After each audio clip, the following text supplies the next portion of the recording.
Welcome to day 137 of TFIF 365. So this is kind of like a part two from yesterday. So yesterday, it seemed like a day full of small annoyances, frustrations, and forced errors and mistakes. And found myself challenged most of the day with not adopting the idea of, oh my God, it's going to be one of those days. And it was one of those days, but I, for the first time, recognized that what was different, and I was thinking about it this morning, was although I had the thoughts, so supremacy-free, coercion-free, discrimination-free, and exploitation-free for me now means no longer chastising myself for the thoughts that I have, for the feelings that I have, to be fully aware, fully open, fully present. It's allowing myself to be me while also managing how I show up. So let me just talk about a little bit about what I mean. And so like this morning, the thought came to my head like I was thinking about yesterday, like, oh my God, it's going to be one of those thoughts. And so I was watching one of my TV shows this morning, and I was feeling some type of way about what I was seeing, right? And then I was like, oh, this is part of the practice of me wanting to be present, feeling my feelings openly and my thoughts. And I also had to recognize that in that moment, because those feelings weren't good, what I was watching was a sad scene. And you have to recognize that when you say you want to be open to your feelings and thoughts, those are good, bad, or indifferent, and however you define good, bad, or indifferent.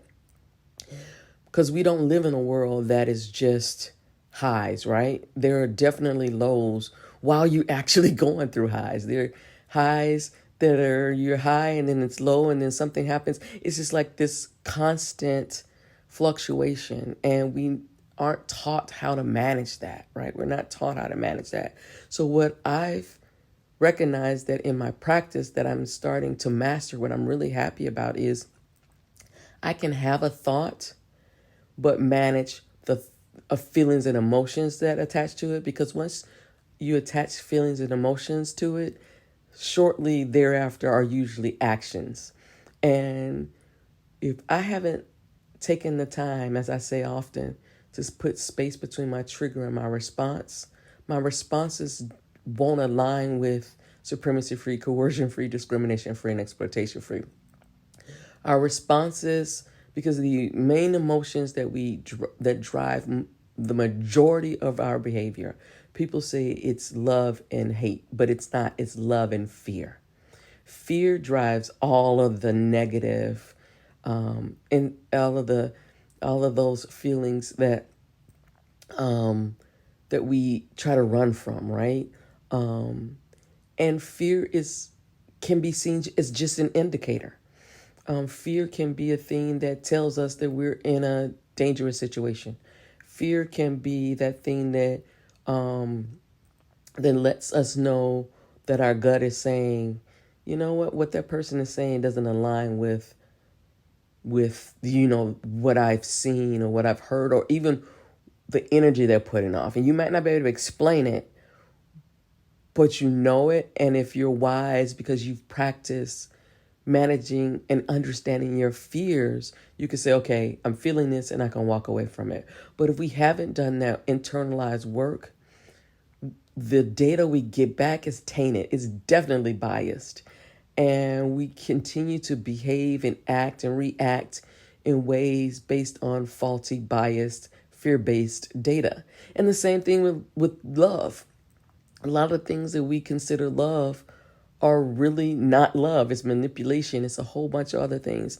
And if we don't take that time to self-evaluate what love means to us, what that feels like to us, what we expect, what we will tolerate, we act in ways that are not in our best interest. So again, this was a free flow, and this is what I'm thinking this morning. As I said, it's just an observation for me of I'm really getting better at practicing putting space between my trigger and my responses and really understanding it. And I talk about this often, that this path is like peeling an onion. You think you got one layer and then you're like, okay, but then there's something else. So now I'm at a place where I can recognize, oh, I'm triggered. And then I can say, is this a place coming from a place of love, or is this coming from a place of fear? And then making conscious decisions, or rather the feelings that I'm feeling attached to that thought are appropriate for me to take action, or appropriate for me to do something. Or should I just sit in it in the moment and just process it and do nothing? Just let it wave over me. Because again, these are ebbs and flows. There's joy and there's fear. There's happiness, there's silliness, and then there's anger and there's frustration, and all these different things pinging back and forth. And we've never been taught how to appropriately deal with that. And I'll just leave it with here, and it's more than the conversation I want to have at this moment, but that's just us managing ourselves. Think about managing ourselves when we're relating to other people and then having to manage those situations. So again, I guess this is just a reminder that we need to extend ourselves some grace, and to treat our own evolution and practices and learning the way we would extend grace and be kind to others. So be kind to yourself today. Extend yourself some grace, because our thoughts manifest in feelings, which manifest in deeds, which manifest in consequences that we often aren't ready to deal with. So until tomorrow, peace.